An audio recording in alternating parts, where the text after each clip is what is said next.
খুব সুন্দর একটা উদ্বোধনী সঙ্গীত আমরা শুনলাম।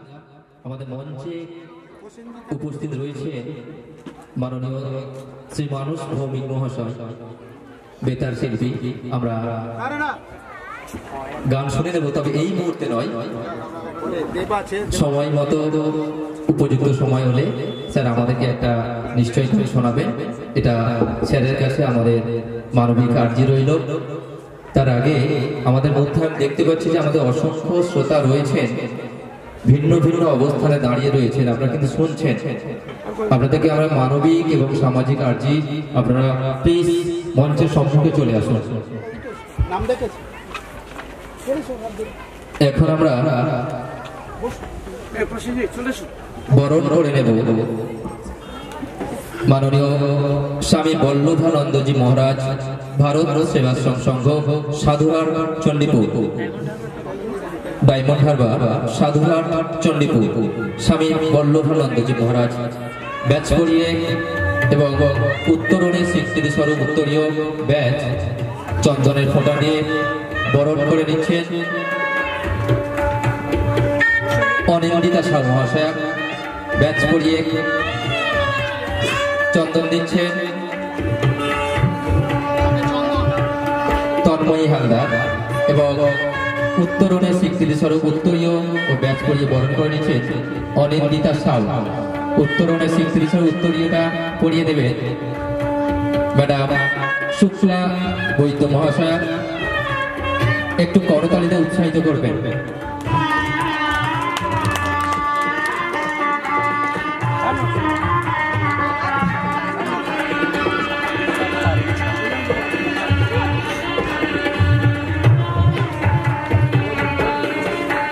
এরপর আমরা স্মারক এবং পত্রিকা তুলে দেব।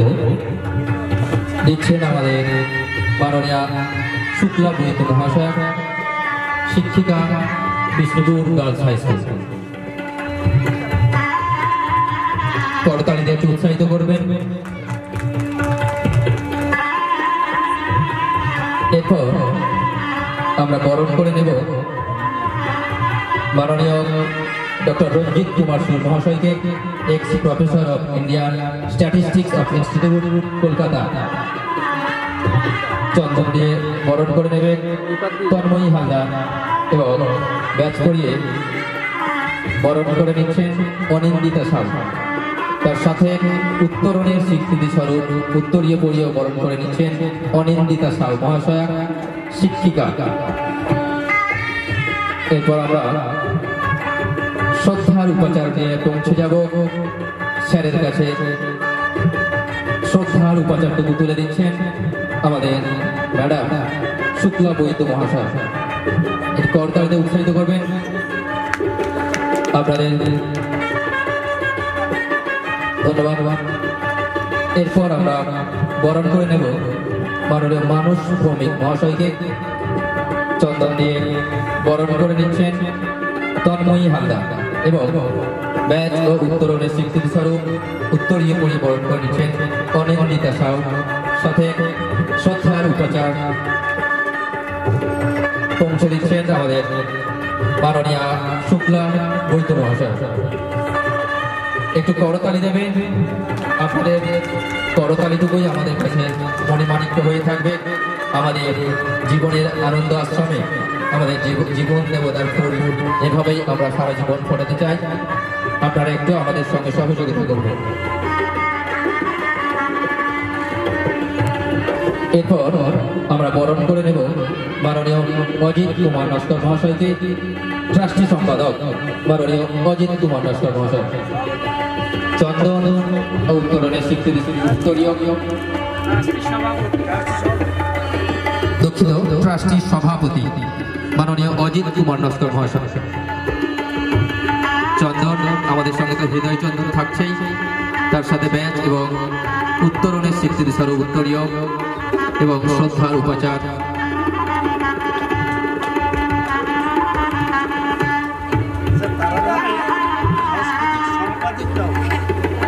তারাধামের সাংস্কৃতিক সম্পাদিকা মাননীয়া শুক্লা রায় বৈদ্য মহাশয় আমাদের শ্রদ্ধার উপাচারটুকু স্যারের হাতে তুলে দিলেন।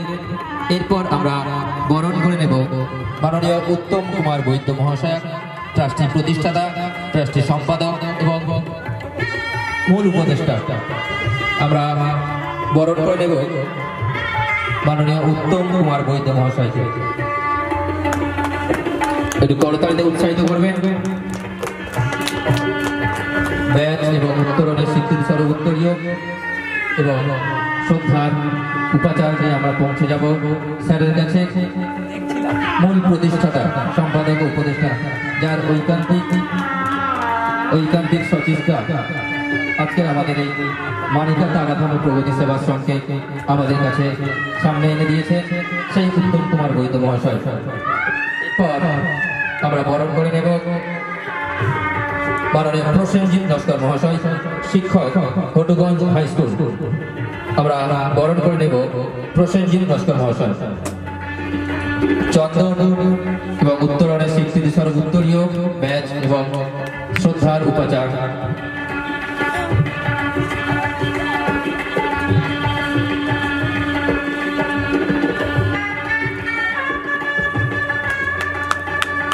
একটু করতালিতে উৎসাহিত করবেন।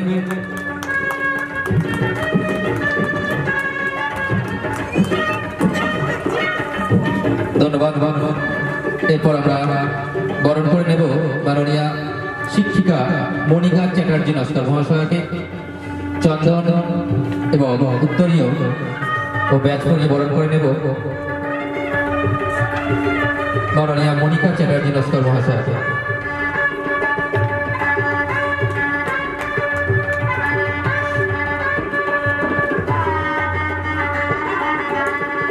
ধন্যবাদ। এরপর আমরা বরণ করে নেব মাননীয় স্বর্ণকমল পাল মহাশয়কে। চন্দনের ফোঁটা, ব্যাচ এবং উত্তরণের স্বীকৃতি স্বরূপ উত্তরীয় ও পত্রিকা দিয়ে আমরা বরণ করে নেব মাননীয় স্বর্ণকমল পাল মহাশয়।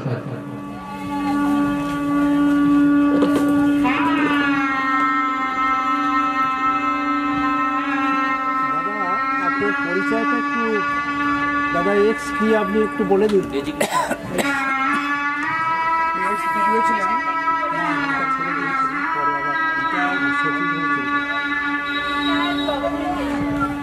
রিটায়ার্ড গভর্নমেন্ট এমপ্লয়ি মাননীয় স্বর্ণকমল পাল মহাশয়কে আমরা বরণ করে নিলাম শ্রদ্ধার সঙ্গে, আন্তরিকতার সঙ্গে। ধন্যবাদ। এরপর আমরা বরণ করে নেব মাননীয় অনুপ কুমার বৈদ্য মহাশয়কে। চন্দনের ফোঁটা, ব্যাচ এবং উত্তরীয় করে বরণ করে নিচ্ছেন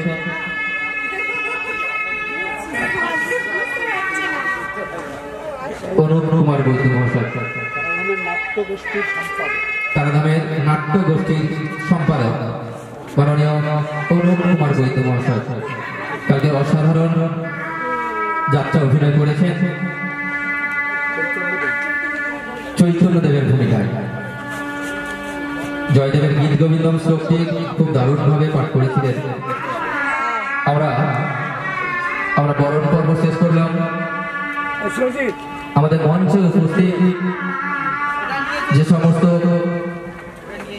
নক্ষত্র সম ব্যক্তিবর্গ রয়েছে, আমরা আজকের যে মূল বিকেল 3 ঘটিকায় যেটা ছিল গুণীজন সম্মাননা ও আলোচনা সভা, সনাতন ধর্ম ভারতীয় সংস্কৃতি, আমরা সেই সনাতন ধর্ম ভারতীয় সংস্কৃতি নিয়ে একটু আলোচনা সভা আমরা করব। তার আগে আমাদের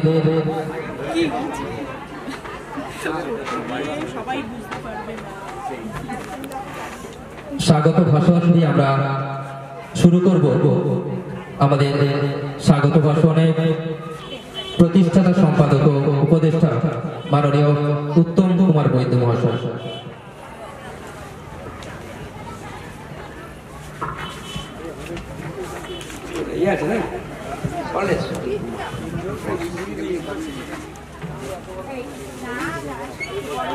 নমস্কার। মিটিং শুরু হওয়ার আগে বা আমাদের এই সভা যে সনাতন ধর্ম ভারতীয় সংস্কৃতি শুরু করার আগে সবচেয়ে খারাপ লাগছে এই যে আমরা কয়েক মিনিট আগে দেখেছি এখানে এই মাঠটা পরিপূর্ণ ছিল, কিন্তু এখন আমরা নেই। এখন প্রশ্নটা হচ্ছে যে অনুষ্ঠানটি আমরা কেন করছি, কাদের জন্য করছি, এই জায়গাটা কিন্তু ভাববার ব্যাপার এসছে। কারণ যাদের জন্য করা, যাদের জন্য ভাবা, তারা যদি পার্টিসিপেট না করে তাহলে কিন্তু সেই অনুষ্ঠানে সফল হয় না। এখন এখানে যারা আছেন তাদের কাছে আমার অনুরোধ, আপনারা সামনে আসুন, বসুন। আলোচনা শুনলে পয়সা লাগে না, আলোচনা শুনলে কোনো কষ্ট হয় না, মনে হয় কিছু জানা যায়, শোনা যায়। সেই জন্য অনুরোধ করছি যে যারা ইতস্তত ঘোরাঘুরি করছেন সামনে বসুন। মঞ্চে উপবিষ্ট মাননীয় ডক্টর রঞ্জিত কুমার সুর মহাশয়, শিক্ষাবিদ, বিভিন্ন জায়গায় বিভিন্ন সংস্থার সঙ্গে জড়িয়ে আছেন। আমাদের এই অনুষ্ঠানে শুধু ভালোবাসার টানে উনি এসছেন, নাহলে এই প্রত্যন্ত জায়গায়, এই দূরবর্তী জায়গায়, এই জনমানব শূন্য জায়গায় কোনো আসার কথা নয়। তাকে আমাদের পক্ষ থেকে আন্তরিক ধন্যবাদ। উপস্থিত আছেন তারই পাশে স্বামী বল্লভানন্দজি মহারাজ, ভারত সেবাশ্রম সংঘ, ডায়মন্ড হারবার ও সদুরা। তিনি গত বছর এসেছিলেন, একই ব্যাপার, তিনি কিছু করতে চাইছেন সমাজের জন্য, যার জন্য তার আশা। তার ডান দিকে বসে আছেন শ্রী মানস ভৌমিক মহাশয়, যিনি গায়ক ও অভিনেতা। আমরা অনেকেই টিভি সিরিয়াল দেখি, যা দেখেন তারা হয়তো মুখটা দেখে চিনতে পারবেন। মহাপ্রভু, রামকৃষ্ণ, বামা খেপা প্রভৃতি চরিত্রে তিনি অভিনয় করেছেন। সুর কণ্ঠের অধিকারীও বটে। একই ব্যাপার, ভালোবাসার টানে এসছে। কিন্তু আমরা যারা দূরে আছি, যারা আসছি না, তারা চিন্তা করুন, যাদের ভালোবাসার টানে তারা এসছে, তারা দূরে দূরে ঘুরছে।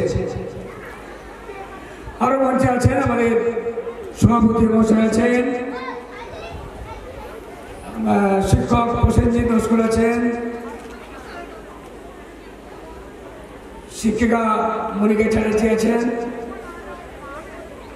আছেন আমাদের স্বর্ণকুমার বাবু, যিনি একজনই প্রশাসনিকভাবে ছিলেন। এছাড়া আমাদের বিভিন্ন সদস্য আছেন। সকলকে তাদের পক্ষ থেকে আন্তরিক তৃতীয় শুভেচ্ছা। অনুষ্ঠান শুরু করতে গেলে প্রথমভাবে কিছু কথা বলতে হয়।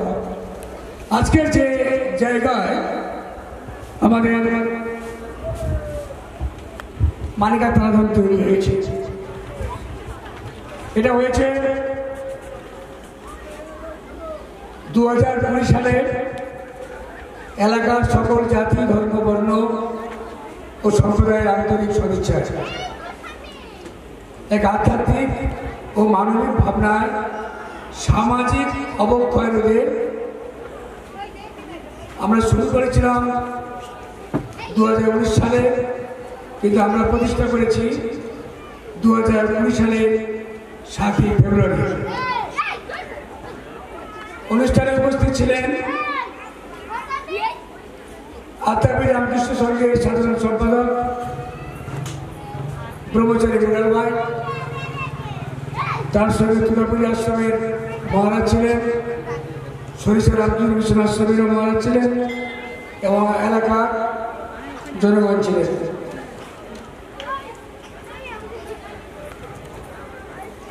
আজকের এই মন্দিরটা করার পরে এখানে আমরা যেমন প্রতিনিয়ত পূজা হয়, সন্ধ্যায় ধরে আসছে, সেই সঙ্গে সঙ্গে তারাধামের সকল প্রকার সামাজিক কল্যাণমূলক ও সাংস্কৃতিক মানবিক জীবন বোধ জাগরণ, ভক্তের মনোবাঞ্ছা পূরণ, আধ্যাত্মিক ও আত্মোন্নয়নমূলক ক্রিয়াকর্মাদির মানসিক পীঠস্থান হিসেবে স্বীকৃতি পেয়েছে। আমার মনে হয় এখানে শুধু এই কিছু মায়ের ভোগ পেলাম বা খিচুড়ি পেলাম তার জন্য এখানে আসে তা মনে হয় না। আমার মনে হয় এখানে এলে সাময়িক খুব শান্তিও পায়, বা আমরা দেখেছি কথা বলে বুঝেছি, বা অনেক অনেক স্বীকার করেছে, অনেকে মনোমাঞ্চ এখানে পূর্ণ হয়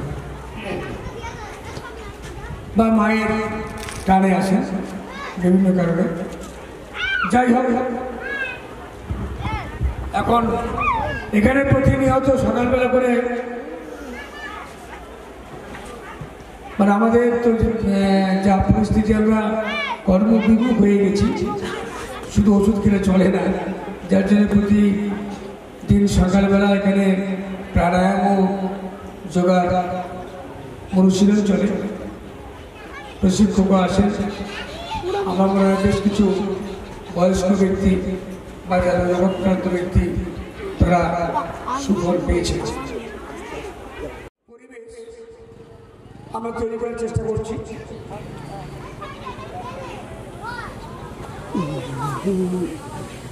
সমস্ত দেশ বিদেশ ভুলে গিয়ে সকলে মিলেমিশে একটা শান্তির বাতাবরণ তৈরি করার চেষ্টা করেছি আমরা। জানি না আমরা কতটা সফল হয়েছি, সেটা আগামী ভবিষ্যৎ বলবে। আজকের এই অনুষ্ঠানের সঙ্গে আমরা জড়িয়ে রেখেছি একটা সভা, যে সভার নাম দিয়েছি আমরা সনাতন ধর্ম ও ভারতীয় সংস্কৃতি। এখন যখন এই ধরনের অনুষ্ঠান আমরা করতে যাই, অনেকের মনের মধ্যে একটা প্রতিক্রিয়া তৈরি হয় যে আবার কোনো রাজনীতি করছে কিনা, বা আবার কোনো ধর্মের এগেনস্টে কিছু বলছে কিনা, বা আমরা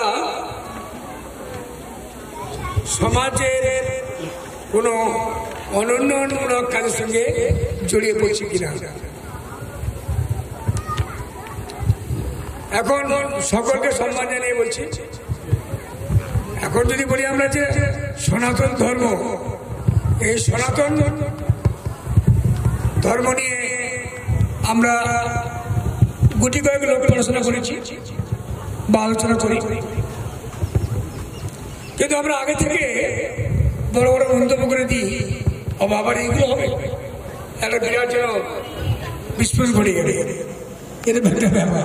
যাই হোক, আমার চিন্তা ভাবনা যেটুকু আমি সনাতন ধর্ম সম্পর্কে বুঝেছি আমি একটু বলছি।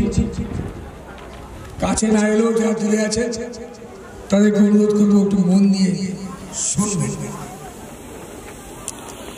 সনাতন ধর্ম এই প্রাচীন কথাটি দুটি শব্দ। প্রথম শব্দ হলো সনাতন, অর্থাৎ শাশ্বত বা চিরন্তন। আরো বিশদভাবে বললে যা আগেও ছিল, এখনো আছে, ভবিষ্যতে থাকবে। দ্বিতীয় শব্দ হলো ধর্ম, অর্থাৎ যা মানুষ বা কোনো বস্তু ধারণ করে। সনাতন ধর্ম এমন একটি শাশ্বত বা চিরন্তন বিষয় যা কোনো ব্যক্তি বা বস্তু ধারণ করে।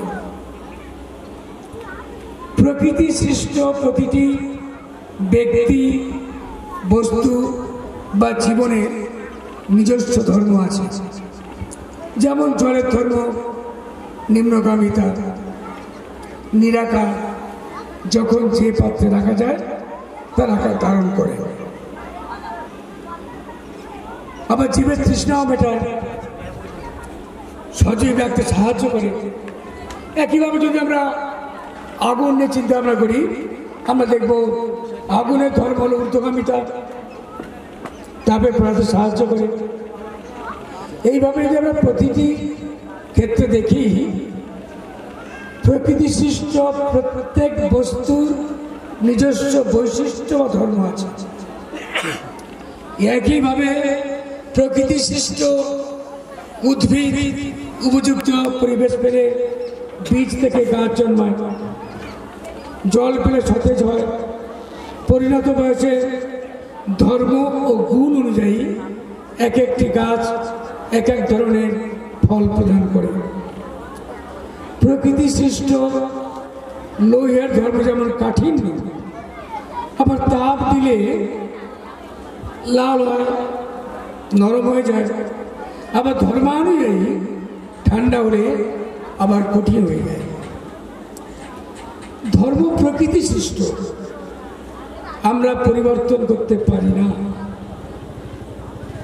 একইভাবে প্রতিটি জীবের একটি, এমনকি মানুষ সৃষ্টি হওয়ার সময় থেকে নিজস্ব ধর্মের অধিকারী হয়। খিদে পেলে খায়, নির্দিষ্ট বয়সে পর্যন্ত বৃদ্ধি পায়। পরিণত বয়সে দেহে মনে যৌনতা অনুভব করে, বংশবৃদ্ধি করে, একটা সময় পৃথিবী থেকে চলে যায়। এই জৈবিক ধর্মগুলি আবির্ভাবের সাথে সাথে নিয়ে এসেছিল। এটা প্রতিটি জীবের স্বাভাবিক বৈশিষ্ট্য, গুণ বা ধর্ম। মানুষের উন্নত মস্তিষ্ক সৃষ্টি হওয়ার সাথে সাথে বোধ, বুদ্ধি, ন্যায় অন্যায় বিচার করতে শিখল। তখন জৈবিক ধর্ম ছাড়াও মানুষের মন এক নতুন বৈশিষ্ট্য বা ধর্মের উদয় হলো, তা হলো মানব ধর্ম। এই মানব সভ্যতার সৃষ্টি হয়েছিল পৃথিবীর প্রাচীন সভ্যতা আর্য সভ্যতার সাথে। এই আর্য সভ্যতার শ্রেষ্ঠ সন্তান মুনি ঋষিদের উপলব্ধিজাত বৈশিষ্ট্যগুলি হল সনাতন ধর্ম। সনাতন ধর্ম কখনোই পরিবর্তন হয় না, মানুষ কর্তৃক সৃষ্ট নয়, প্রকৃতি সৃষ্ট, চিরন্তন ও শাশ্বত। সকালে সূর্য পূর্ব দিকে ওঠে, সন্ধ্যায় পশ্চিম দিকে অস্ত যায়। এটা সূর্যের সনাতন ধর্ম। এখন যদি পশ্চিম দিকে ওঠে সব কিছু ওলট পালট হয়ে যাবে, তা সম্ভব নয়। নির্জীব হোক বা সজীব, পাখি হোক বা পশু, সকল কিছুরই সনাতন ধর্ম দ্বারা চালিত। মানুষের নির্দিষ্ট সনাতন ধর্ম আছে, যদি তা থেকে বিচ্যুত হয় তার পতন অনিবার্য। সনাতন ধর্ম সকল মানুষের ক্ষেত্রে প্রযোজ্য, ভারতীয় হোক বা বিদেশি, হিন্দু হোক বা অহিন্দু।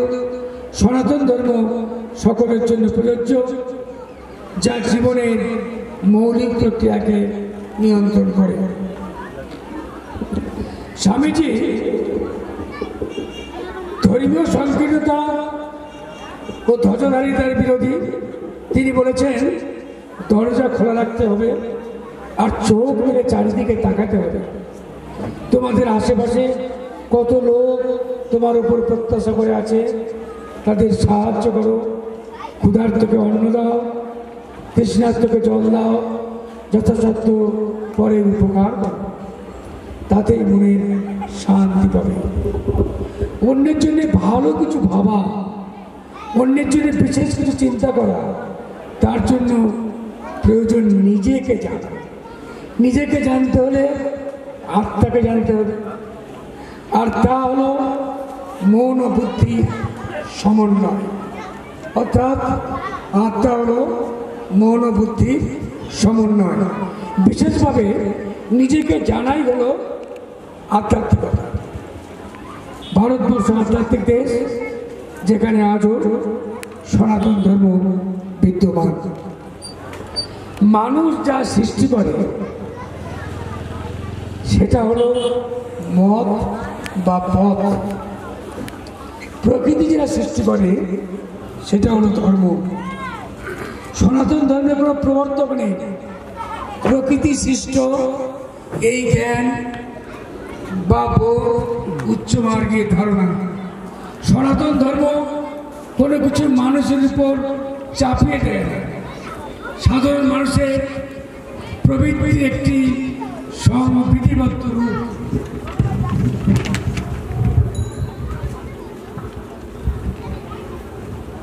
আমাদের মুনি ঋষিরা মানুষের উপর কোনো কিছু চাপিয়ে না দিয়ে মানুষের কি কি দায়িত্ব ও কর্তব্য তা লিপিবদ্ধ করেছেন মাত্র।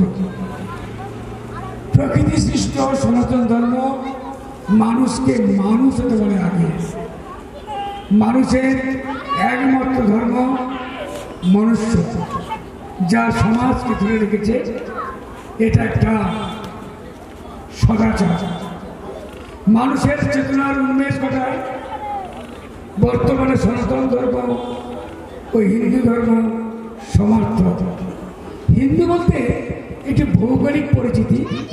হিমালয় ও সিন্ধু নদীর সংলগ্ন ভূমিকে বলা হয় সিন্ধু বা হিন্দু।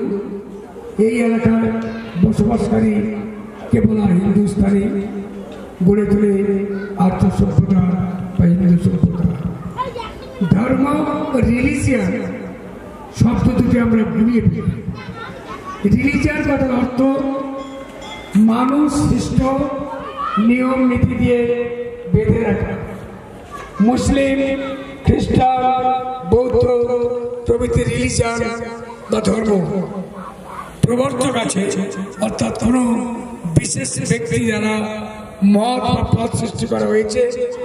রিলিজিয়ান ধর্মকে সম্মান করে না, সম্প্রদায় গোষ্ঠী তৈরি করে, দেশ ছড়ায়।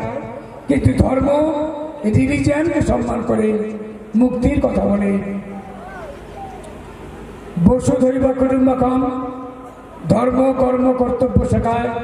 রিলিজিয়ান উপাস্যই প্রধান পথ। সনাতন ধর্ম হল প্রকৃতিপ্রাপ্ত ধর্ম, কিন্তু সনাতন ধর্ম বলে এক ধর্ম হল সর্বত্র ব্যাপ্ত। যেভাবে হোক, যেভাবে চাও জানার চেষ্টা করো। সনাতন ধর্ম বলে নিষ্কাম কর্মের কথা, বলে আত্মচেতনার কথা, বলে সম্মানের কথা, দেশভক্তির কথা, মুক্তির কথা। সনাতন ধর্ম ভালোবাসার কথা বলে, শান্তির কথা বলে। বহুবার বিভিন্নভাবে অত্যাচারিত ও নিপীড়িত হওয়া পরেও সনাতন ধর্ম আজও সমহিমায় বিরাজমান। নমস্কার।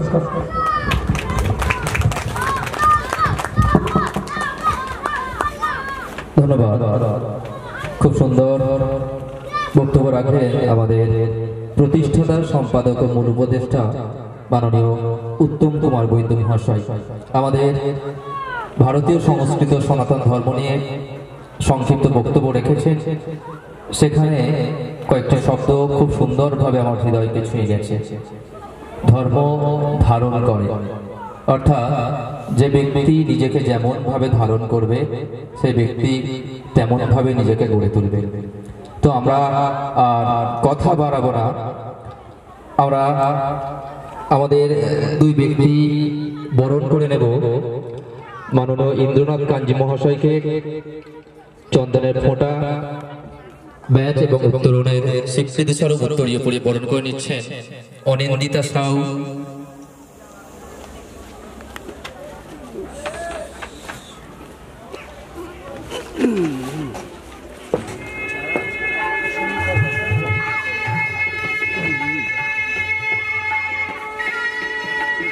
আমরা বরণ করে নিচ্ছি মাননীয় ইন্দ্রনাথ কাজী মহাশয়কে, পানারহাট কুসুমিকা স্কুলের প্রতিষ্ঠাতা মাননীয় ইন্দ্রনাথ কাজী মহাশয়কে চন্দনের ফোঁটা, ব্যাচ এবং উত্তরণের স্বীকৃতি স্বরূপ উত্তরীয় পড়িয়ে আমরা বরণ করে নিচ্ছি।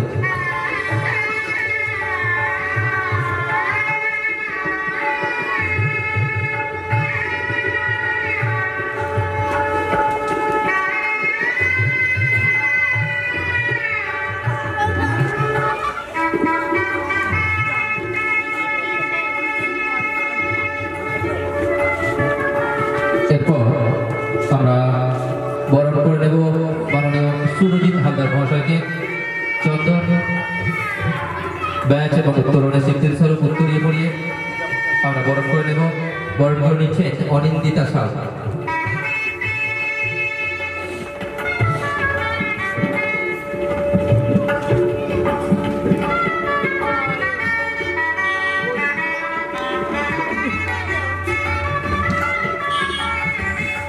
আমরা শ্রদ্ধার উপহার আমরা পৌঁছে দেব মাননীয়া শুক্লা রায় বৈদ্য মহাশয়। আমাদের শ্রদ্ধার উপাচারটুকু তুলে দিচ্ছেন মাননীয় সুরজিৎ হালদার মহাশয়কে। ধন্যবাদ।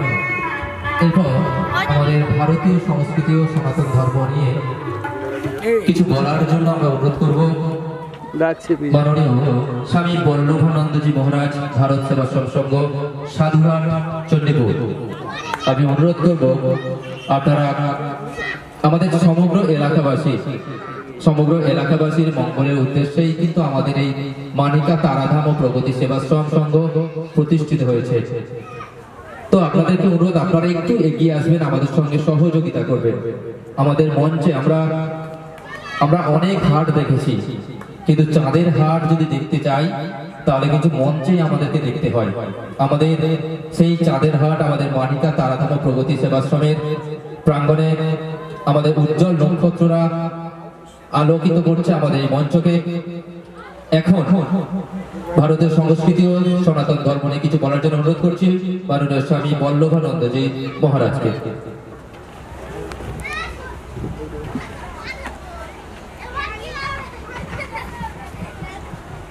ओम हैतुकिं प्रियं घन दिव्यमूर्तिं आचार्य रूपं प्रणवं नमामि। तमेव माता च पिता तमेव बन्धुश्च शाखा तमेव विद्या द्रविणं तमेव सर्वं मम देव देव।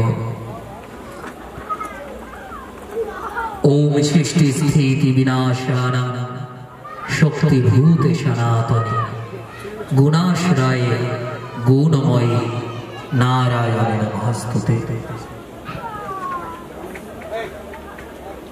मानिका ताराधाम ও প্রগতি সেবাশ্রম সংঘের উদ্যোগে খুব সুন্দর এক ধর্মীয় পরিবেশের মধ্য দিয়ে আজকের এই বৈকালিক অনুষ্ঠান পরিচালিত হচ্ছে। আমাদের বিশেষ করে আমার ব্যক্তিগতভাবে আমার এত ভালো লেগেছে যে এমন একটা বিষয়ের উপর আলোচনা, কিন্তু দুঃখের বিষয় মন থেকে বলছি, প্রথমেই যে আমাদের সংস্কৃতি, ভারতের সংস্কৃতি নয় যেখানে আলোচনা হচ্ছে বাচ্চারা খেলছে, ওটাকে আগে বন্ধ করো। ভারতের সংস্কৃতি নয় যে সংস্কৃতি জন্য আমরা এখানে এসেছি, বিশিষ্ট গুণীজন আপনারা ভাবতে পারছেন ভাই কো কমাও এইখানে এই মঞ্চে এই তারাধাম প্রগতি সেবাশ্রম সংঘের উদ্যোগে যে সমস্ত মানুষগুলো কমছে না, আমরা যারা এখানে উপস্থিত হয়েছি তাদের সবার মূল্যবান সময়কে উপেক্ষা করে আজকের এই বিশেষ তিথিটি, বিশেষ দিনটির জন্য সকলে সমবেত হয়েছে। আমাদের কিন্তু ভাবার বিষয় আছে। আপনারা হয়তো বুঝতে পারছেন না, আমার বাম পাশে যিনি বসে আছেন মাননীয় শ্রী ডক্টর রঞ্জিত কুমার সুর মহাশয়, প্রখ্যাত শিক্ষাবিদ,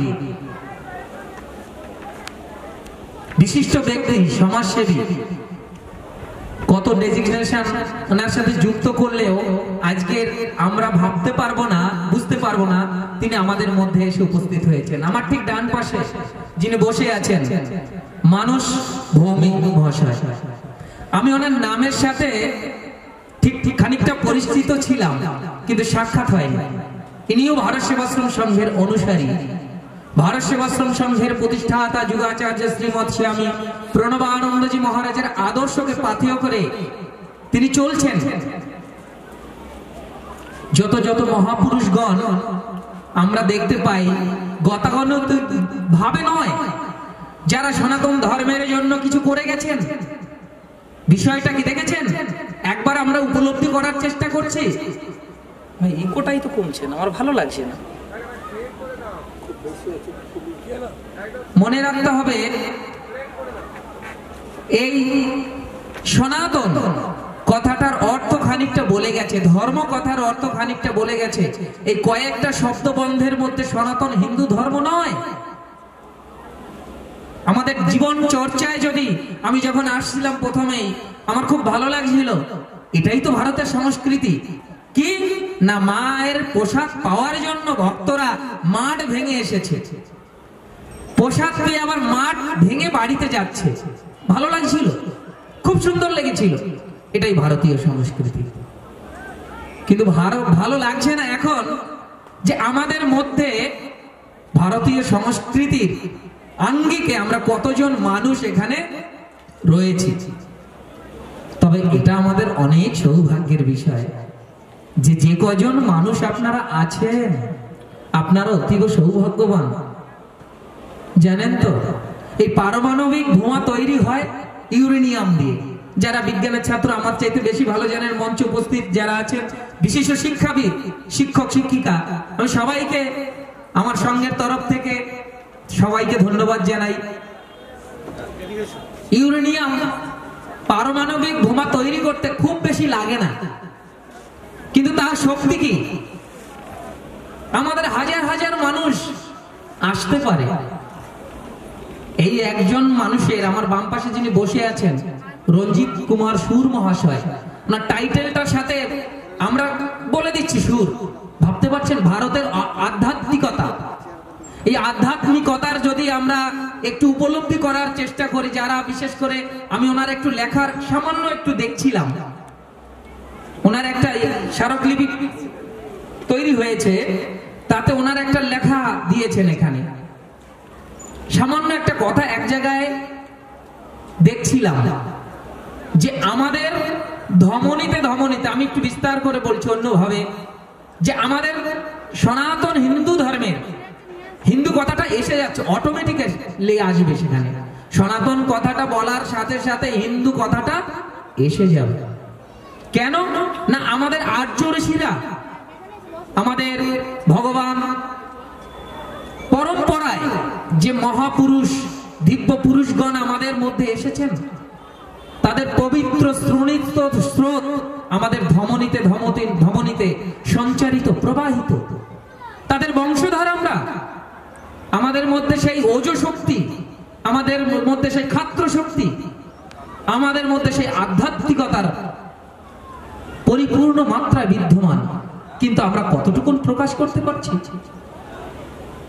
এই তারা ধামে এসে মা তারার সবচাইতে প্রিয় ভক্ত আমরা যাকে জেনেছি বামা খাপা, তার চরিত্রে অভিনয় করেছেন মানস ভৌমিক মহাশয়, বিশিষ্ট দূরদর্শন শিল্পী আমাদের কাছে এসেছে। এটা আমাদের অনেক সৌভাগ্য যে ওনাদেরকে আমরা এখানে পেয়েছি।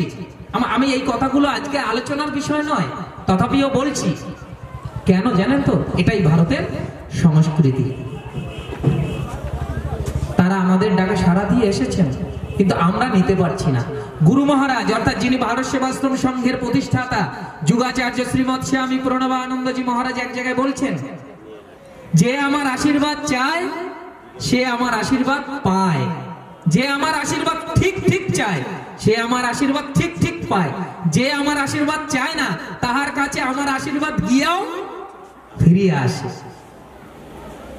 মায়ের মন্দির করেছি, ভোগ প্রসাদ হয়েছে, আমরা অনেক সময় হেসে হেসে বলি পেট ঠান্ডা তো দুনিয়া ঠান্ডা। পেট ঠান্ডা হয়ে গেছে, গোবিন্দভোগ চালের পুষ্পান্ন তৈরি করেছে, খুব সুন্দর আলুর দম হয়েছে, সাথে চাটনিও দিয়েছে, খুব ভালো লেগেছে, গরম গরম করেছে, তো খেয়েছি চলে গেছি। যে কজন বা এখনো আছি তারা ছড়িয়ে ছিটিয়ে বসে আছে। আমরা একবারও ভাবলাম না যে তারা ধামে এসে মা তারার কৃপায় আমরা কতটুকু নিয়ে যেতে পারলাম। আরে বাবা, আজকে খেয়েছেন, দুপুরে খেয়েছেন, সন্ধ্যায় গিয়ে আবার আপনার রান্না করতে হবে, সকালে হলে সকলেরটা সমান হয়ে যাবে। এটা থাকবে না, থাকবে কি? আমি মানুষ, আমার মানুষের কর্তব্য কি? আত্মন্যাং মোক্ষার্থায় জগদ্ধিতায় চ, নিজের মুক্তির সাথে সাথে জগতের কল্যাণ। কই আমরা সেই পথে অগ্রসর করার জন্য আমাদের কত না প্রচেষ্টা। এই প্রগতি সেবাশ্রম সংঘের, মানিকা তারাধাম প্রগতি সেবাশ্রম সংঘের কত উদ্যোগ, কোথা থেকে বিশিষ্ট ব্যক্তিবর্গদের এখানে এনেছেন, কিসের জন্য? না, আপনাদের জন্য। বড় আক্ষেপ করে এই সেবাশ্রমের সম্পাদক বলে গেলেন, আমার খুব কষ্ট লাগলো। আমাদের সংস্কৃতি যদি এই হয় তাহলে আমাদের ভারতের আদর্শ কোথায় যাবে? সংস্কৃতি নেই, আমার খুব কষ্ট হচ্ছে, বলতে তো দেয়া নেই। আমরা ভারতের সংস্কৃতি বলছি, আমাদের সংস্কৃতি কি? আমাদের প্যান্ট পরে লুঙ্গি পরে আশ্রমে আসার জন্য নয়। আমরা তো আমাদের সংস্কৃতি মানছি না, তো আলোচনা করব কাকে নিয়ে? আমাদের সনাতন বৈদিক পরম্পরা যদি মানি, আমরা আমাদের সংস্কৃতি ভুলে গেছি। যার জন্য বারবার দেখবেন এই তারাধামে প্রতিদিন পুজো হয়। কেন হয়? বিভিন্ন মঠ মন্দিরে ত্রিসন্ধ্যা পূজা আরতি হয়। কেন হয়? আমাদের সনাতন ধর্মের পরম্পরায় দীক্ষার প্রচলন আছে। দীক্ষা দেওয়ার পরে তার কানে একটা বীজ মন্ত্র দেওয়া হয়, গুরু মন্ত্র বলি আমরা। গুরু মন্ত্র নেয়ার পরে গুরুদেব একটা কথা বলে দেয়, বাবা তুমি ত্রিসন্ধ্যা জপ ধ্যান করবে। কেন করব? করতে কেন বলা হয়? আমাদের ভাবনার বিষয়। আমরা দীক্ষা নিয়েছি, জপ কেন করতে বলা হয়? জপ তো একটা মন্ত্র মাত্র।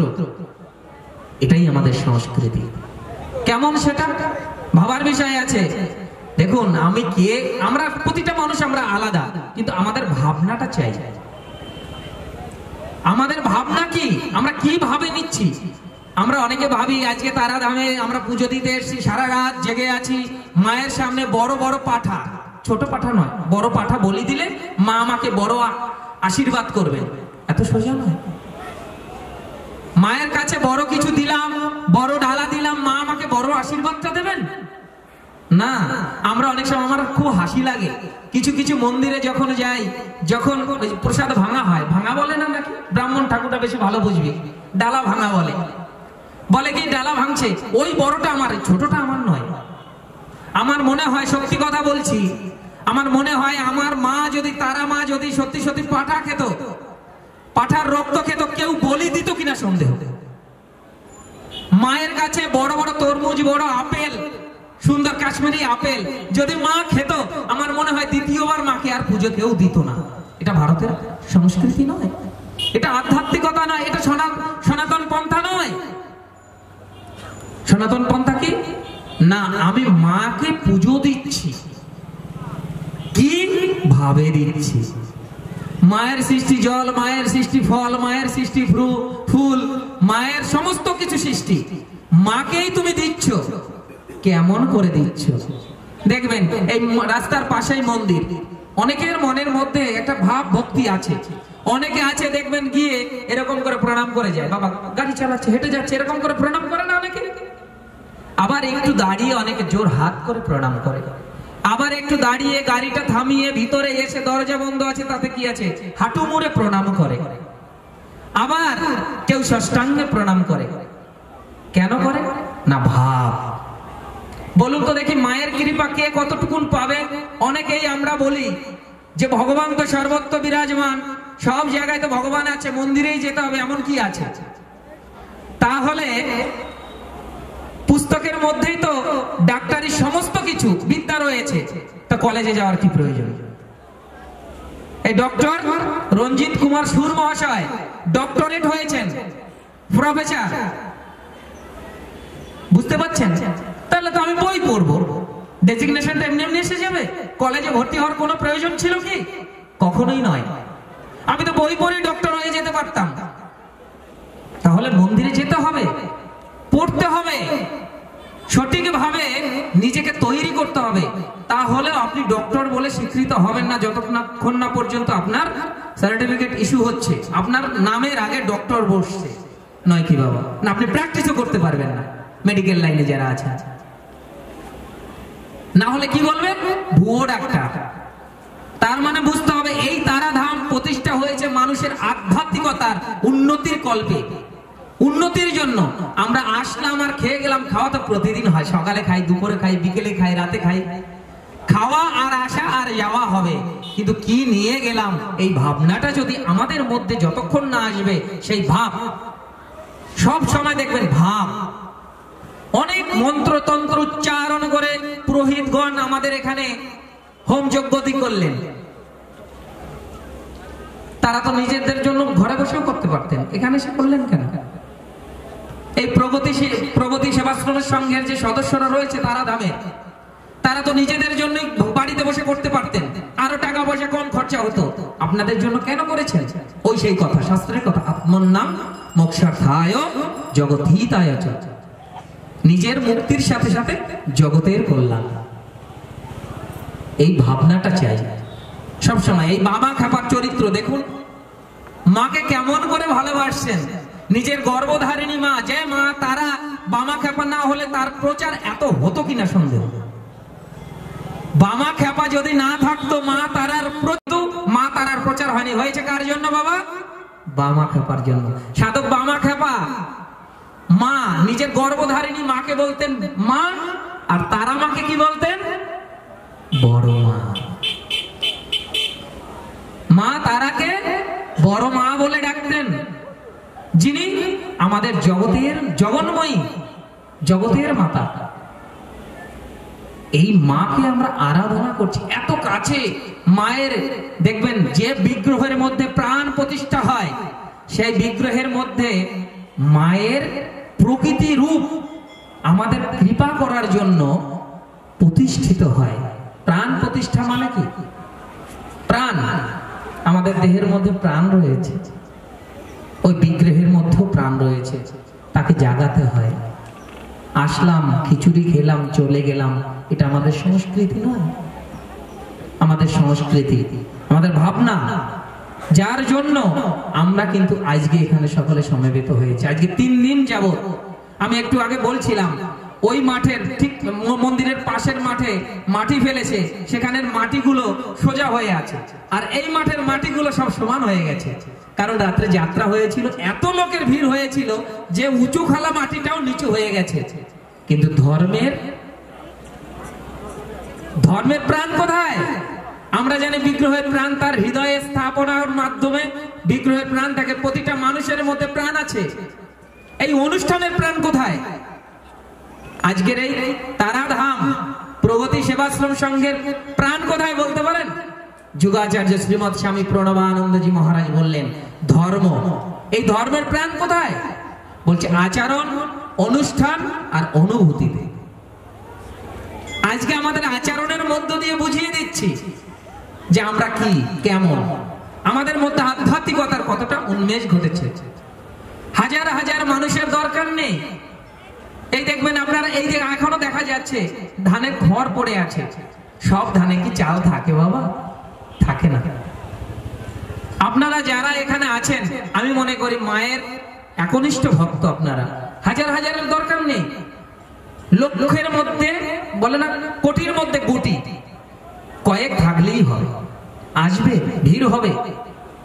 এই আচরণ, অনুষ্ঠান আর অনুভূতি যদি আমাদের মধ্যে না জাগ্রত হয়, তাহলে আমাদের সমস্ত জীবনের লক্ষ্য, একটু আগে বলছিলেন না সম্পাদক মহাশয়, মানব জীবনের লক্ষ্য কি?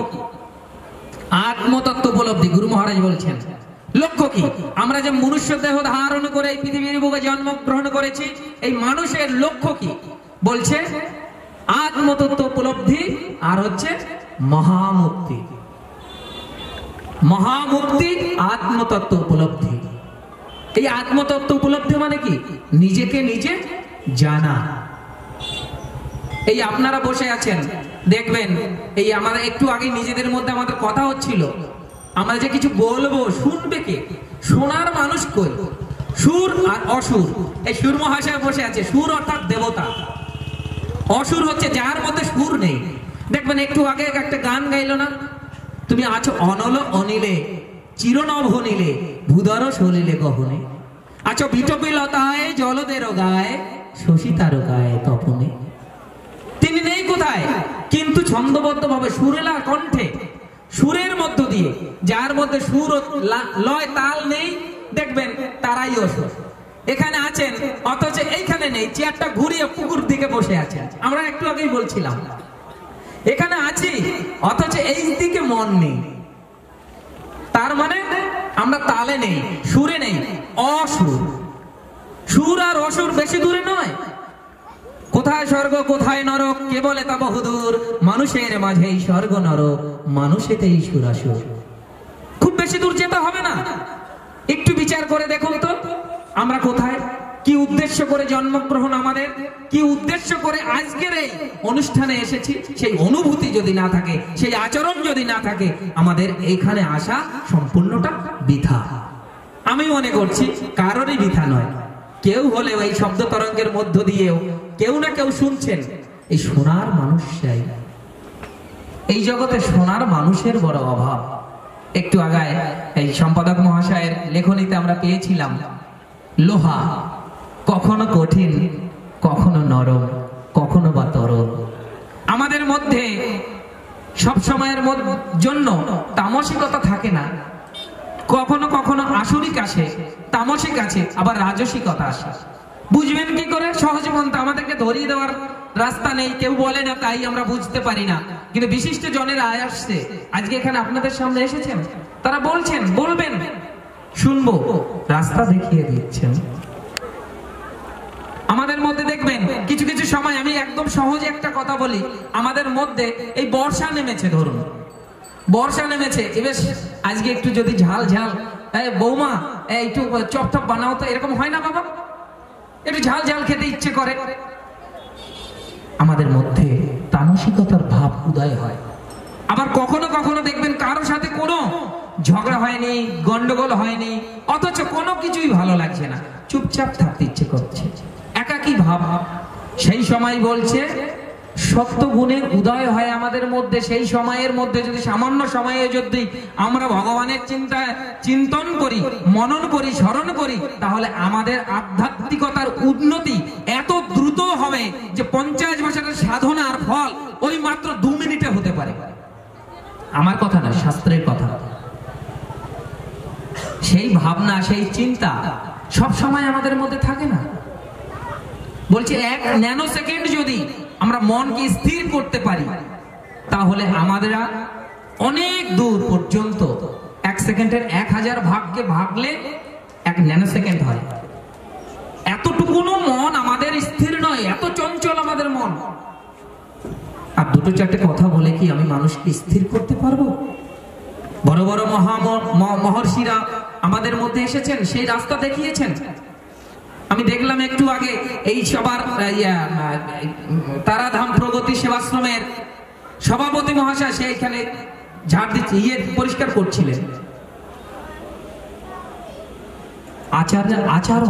আচরণ চাই আমাদের মনুষ্য জন্মে। উদ্দেশ্য কি? আচার্য সবাই হতে পারে না। এই আচরণ করে যে সিদ্ধ মহাপুরুষে পরিণত হওয়া যায়, আচরণ চাই। সম্পাদক ডায়ের সেরে গিয়ে নিচে বসে আছেন, আর আমরা আশেপাশে ঘুরছি, ঘোরাফেরা করছি। ভাবনার ব্যাপার বুঝতে হবে। বারবার বলছেন সঞ্চালক মহাশয়, আপনারা সার্বিকভাবে আমাদেরকে সহযোগিতা করুন, আসুন। যে বিশিষ্ট ব্যক্তিবর্গ আমরা আমাদের মঞ্চে আজকে পেয়েছি, এটা আমাদের সৌভাগ্য। যাই হোক, সকলের মায়ের কৃপায় আমি মনে করছি আমাদের মধ্যে সেই আসরিকতা দূর হয়ে সুরে পরিণত হয়ে আমাদের মধ্যে সেই দেবত্ব শক্তি উন্মেষ ঘটুক, আমাদের মধ্যে সেই আধ্যাত্মিকতার বিকাশ প্রকাশ ঘটুক মায়ের কৃপায়। আমরা যেন আমাদের জীবন জন্মকে সার্থক করতে পারি, সবাই আমরা যেন তার আশীর্বাদ নিয়ে আমাদের জীবন পথের পাথেয় করে আমাদের জীবন পথকে আরো সুগম সুন্দর করে চলতে পারি, এই প্রার্থনা জানিয়ে মায়ের কাছে প্রার্থনা জানাবো। ওম সর্বেশং মঙ্গলং ভূয়াৎ, সর্বে সন্তু নিরাময়া, সর্বে ভদ্রাণি পশ্যন্তু, মা কশ্চিৎ দুঃখ ভাগ ভবেৎ, নন্দন্তু সর্বভূতানি নিরাতঙ্কানি সহন্তু চ, প্রীতিরস্তু পরস্পরং সিদ্ধিরস্তু চ কর্মণং, স্বস্তস্তু দ্বিপদে নিত্যং শান্তিরস্তু চতুষ্পদে, শান্তিরস্তু ন দেবেশ ভূর্ভুবস্য শিবং দধা, সর্বতঃ শান্তিরস্তু ন সোমভূতানি চৈব হি, তং দেব জগত ষষ্ঠপাদ দৈব তমেব হি, প্রজাপালয় দেবেশ শান্তিং কুরু জগৎপতে, ইয়ময়িষ্ণ ধতি তস্য শিবমস্তু সদা ভুবি, यस्य मं दृष्टि लोकेस्मिन् शोभि भद्राणि पश्यतु। ओम शांति, दौ शांति, अंतरिक्षं शांति, पृथिवी शांति, सर्वं शांति, श्यामा शांति हृदय। সকলের মঙ্গল হোক, কল্যাণ হোক। ওম শান্তি।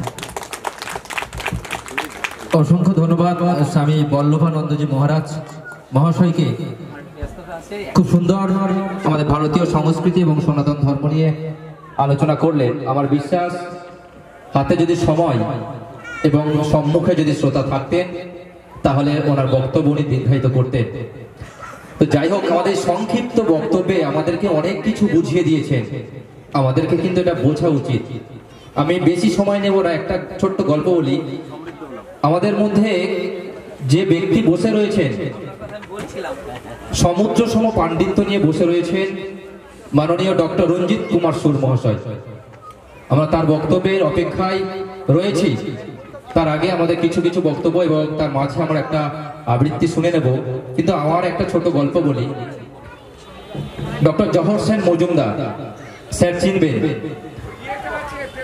আমার খুব কাছের লোক এবং খুব প্রিয় প্রফেসর এবং উপন্যাসিক।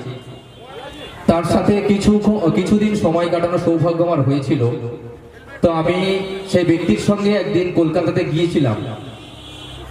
স্যার একটা রিক্সাতে করে প্রতিদিন যাতায়াত করতেন। সেই রিক্সাওয়ালার ছেলে ডাক্তার হয়েছে। তো জহর স্যার বলছেন যে কেমন আছেন, বলছে ভালো নেই। কেন? কারণ আমি কষ্ট করে এই রিক্সা চালিয়ে আমার ছেলেকে আমি ডাক্তার বানিয়েছি, যাতে আমি যখন রোগাগ্রস্ত হব তখন আমি সেবা পাবো আমার ছেলের কাছ থেকে। কিন্তু আজকের আমি আমার ছেলেকে ডাক্তার বানিয়ে আমি রোগে পরিপূর্ণ হয়ে যাচ্ছি, কারণ আমি ধর্ম শিক্ষা দিতে পারি। সেই কথাটা আজ থেকে প্রায় 2 বছর আগের কথা আজকে আমার মনে পড়ে গেল। সত্যি, আমরা যতই শিক্ষিত হই না কেন, আমাদের মধ্যে যদি ধার্মিক জ্ঞানটা না থাকে আমরা কিন্তু প্রকৃত মানুষ হতে পারবো না। এটা একটা বিষয়। আমাদের সম্পাদক মহাশয় বারবার বললেন যে যার জন্য করা তারা যদি এগিয়ে না আসে তাহলে কিন্তু আমাদের এই অনুষ্ঠান সার্থক হয় না। আমার মানবিক এবং সামাজিক আর্জি আপনারা আমাদের কাছে এগিয়ে আসুন, আমাদের এই অনুষ্ঠানকে আরো সাফল্যমণ্ডিত করুন, এই আশাটুকু রাখছি। এখন মাঝখানে আমি একটু অনুষ্ঠানের অন্য মোড় ঘুরিয়ে নেব, আবৃত্তি একটু ডেকে নেব। মাননীয়া মনিকা চ্যাটার্জি নস্কর মহাশয়া, শিক্ষিকা একতারা, আপনাদের সামনে আবৃত্তি পরিবেশন করবেন।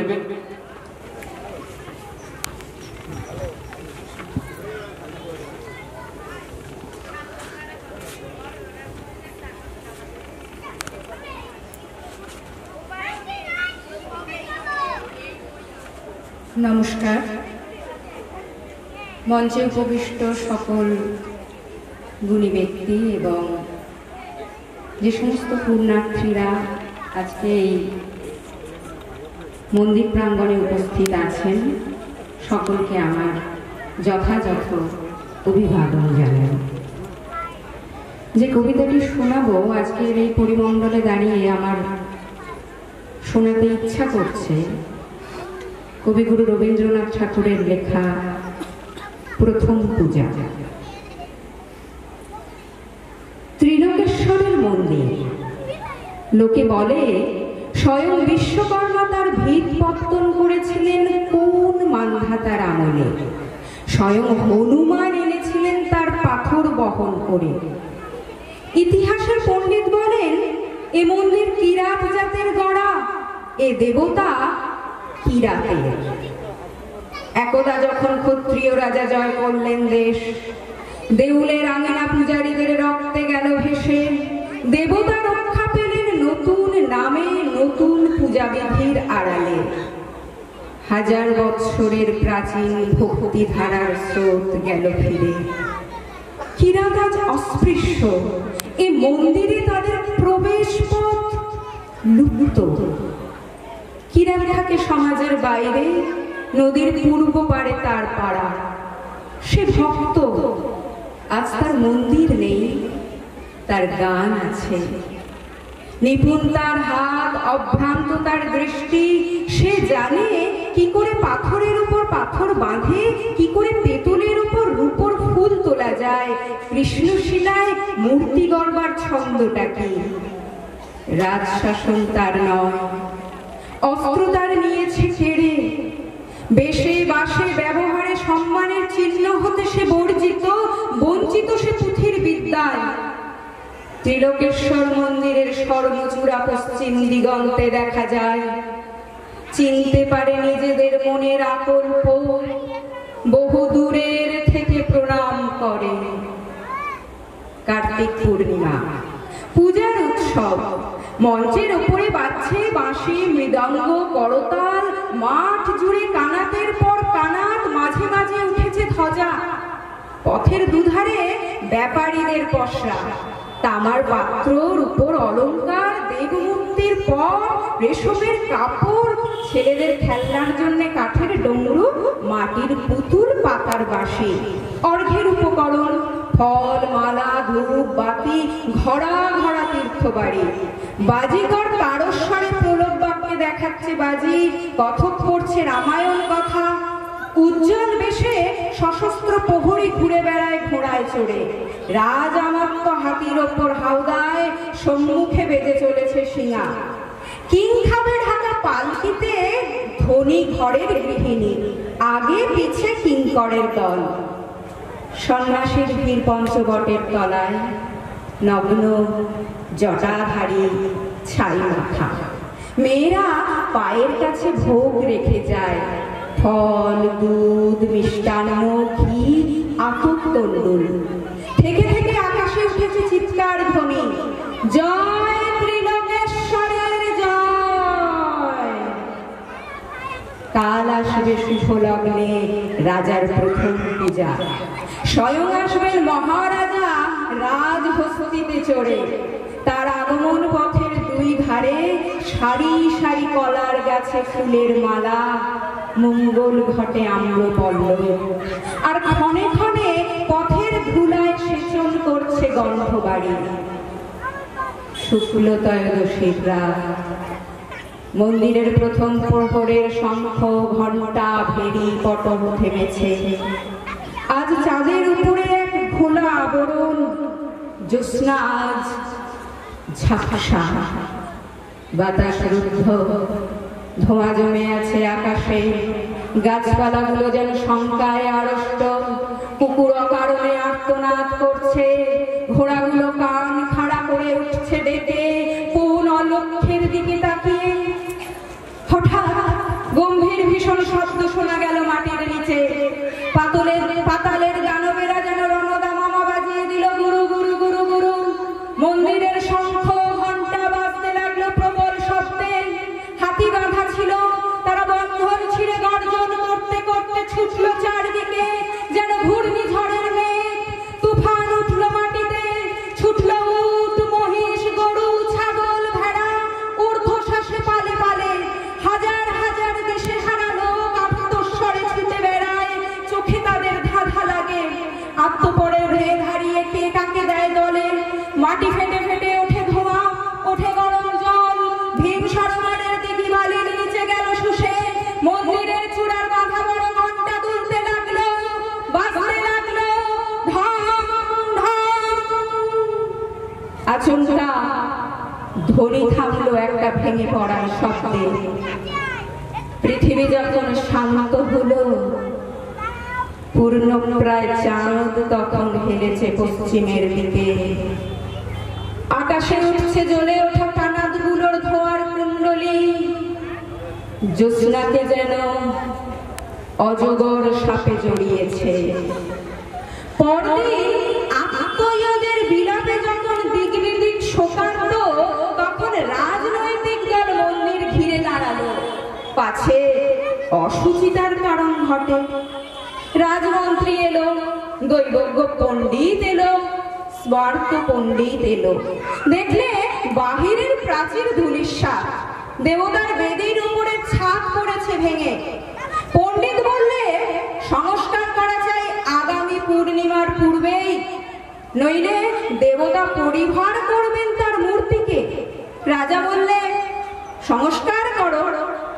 মন্ত্রী বললে ওই কিরাত ছাড়া কে করবে পাথরের কাজ? ওদের দৃষ্টিকলুষ থেকে দেবতাকে রক্ষা করব কি উপায়ে? কি হবে মন্দির সংস্কারে যদি মলিন হয় দেবতার অঙ্গ মহিমা? কিরাত দলপতি মাধবকে রাজা ডেকে আনলেন। বৃদ্ধ মাধব শুক্লকেশের ওপর নির্মল সাদা চাদর জড়ানো, পরিধানে পীত ধরা, তাম্রবর্ণ দেহ, কোটি পর্যন্ত অনাবৃত, দুই চক্ষু সকরুণ নম্রতায় পূর্ণ। সাবধানে রাজার পায়ের কাছে রাখলে এক মুঠো কুন্দ ফুল, প্রণাম করলে স্পর্শ বাঁচিয়ে। রাজা বললেন, তোমরা না হলে দেবতার সংস্কার হয় না, আমাদের পরে দেবতার ওই কৃপা। এই বলে দেবতার উদ্দেশ্যে মাধব প্রণাম জানালেন। নৃপতি নৃসিংহ রায় বললেন, চোখ বেঁধে কাজ করা চাই, দেবমূর্তির ওপর দৃষ্টি না পড়ে, পারবে? মাধব বললে, অন্তরের দৃষ্টি দিয়ে কাজ করিয়ে নেবেন অন্তর্যামী, যতক্ষণ কাজ চলবে চোখ খুলব না। বাহিরে কাজ করে কিরাতের দল, মন্দিরের ভিতরে কাজ করে মাধব। তার দুই চক্ষু পাকে পাকে কালো কাপড়ে বাঁধা, দিন রাত সে মন্দিরের বাহিরে যায় না, ধ্যান করে, গান গায়, আর তার আঙুল চলতে থাকে। মন্ত্রী এসে বলে, তড়া করো তড়া করো, তিথির পরে তিথি যায়, কবে লগ্ন হবে উত্তীর্ণ?